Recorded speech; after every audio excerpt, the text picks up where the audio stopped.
Hello, I'm David Arnold, and I'm a composer, and I have co-written and co-produced with Lana Del Rey the title song for the IOI game 007 First Light. I'm Dominic Vega from IO Interactive. I'm the audio and missions director on 007 First Light. I think the first principle we had was going back to Fleming, going back to the books and seeing if there are any clues in that in terms of like early Bond and what it was. And there's a great line from one of the short stories, which was, every light casts a shadow. The kind of direction of it felt like this is a person who runs towards the light without knowing exactly what's on the other side of it. But I think this is about someone who is compelled to move towards something dangerous. But because he's so young, we don't know if he's going to be able to handle that danger. So that was the kind of conversation that I was having with Lana about it when we started talking about the theme of the song. One thing we were talking about when we first met was this opportunity to say, like, this is a moment for James Bond to, and for the player to earn a theme, to kind of start to add to that library. He's young, he's unseasoned, but along the way, I think the music actually kind of plays to his heart. It plays to the complexity of the character, the complexity of the situations that he's in.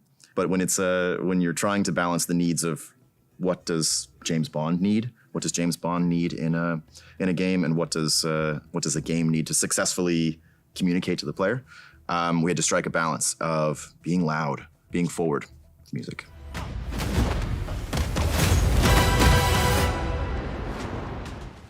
If you think of songs like Nobody Does It Better, or You Only Live Twice, or Live and Let Die, they're all completely different to each other. And yet somehow at the heart of them, they become Bond songs. I think it's more the core of the actual writing, not just the sound. I think the sound is as important.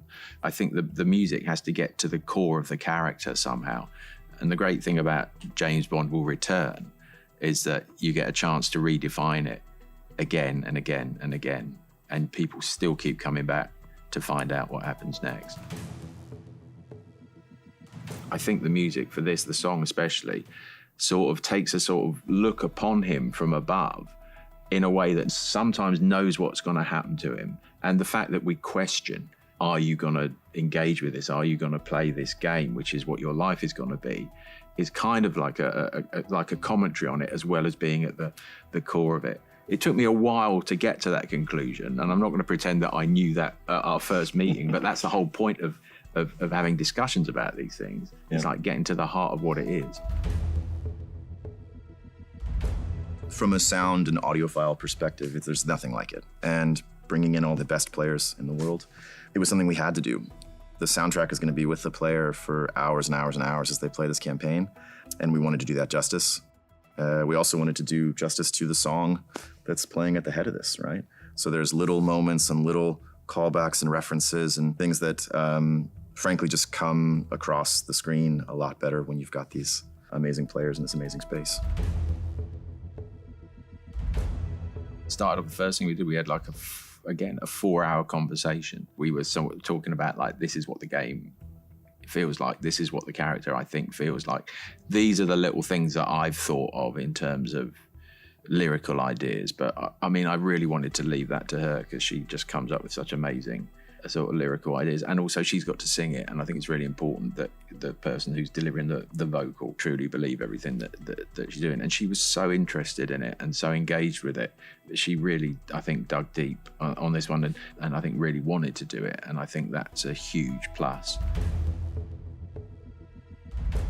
For me, on a personal level, you know, to be able to still be a part of that world is incredibly exciting. But to have another opportunity of doing a song and sort of like defining something, because that's what I always love about songwriting, and especially like title sequences, whether it's for a movie or for a TV show or a song, which if you hear it, you think like, that's what it's all about.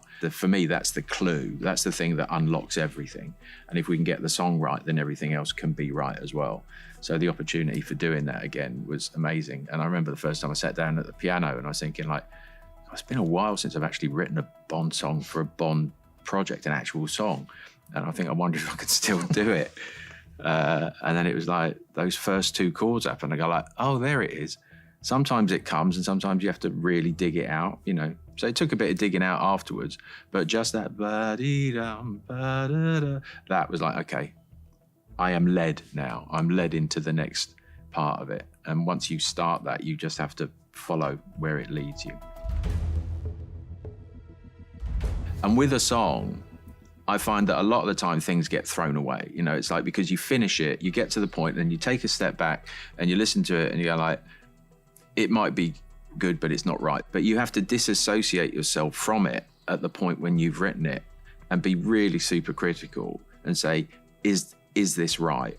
But sometimes removing possibilities means that you get closer to the truth and the answer. So it can be brutal at times, but hopefully when you get to the end of it, it's the only thing that it could be.